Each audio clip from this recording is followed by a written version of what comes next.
आकाशावर सत्ता. मेतके गाव. वार्षिक भंडाऱ्याचा पवित्र दिवस. गावात अफाट गर्दी वाढत चालली होती. 21 काहिलीत खीर शिजत होती.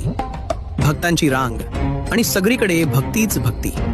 पण या पवित्र यात्रेत एकाची नजर फक्त पैशावर होती. एक लोभी शेठची. गर्दी पाहून त्याच्या मनात एकच विचार आला, इथून पैसा कसा कमवता येईल. त्याने ठरवलं, यात्रेकरूंवर कर लावायचा आणि यात्रेचा मक्ता घ्यायचा. तो थेट मामांकडे गेला आणि विचारलं, मक्ता घ्यायचा आहे, त्यासाठी तुम्हाला किती पैसे द्यावे लागतील.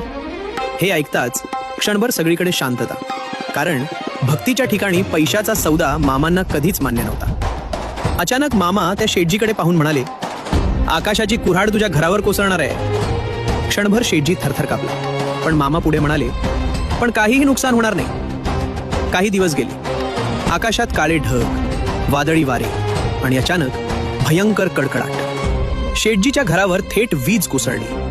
सगळं गाव धावून आलं. लोकांना वाटलं आता सगळं संपलं. पण जे पाहिलं ते अविश्वसनीय होतं. घराला काहीही नुकसान नाही.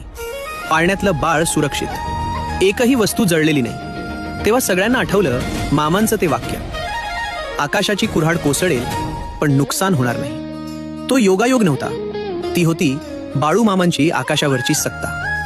बाळू मामांवर श्रद्धा असेल तर फॉलो करा आणि कमेंटमध्ये जय बाळू मामा लिहा.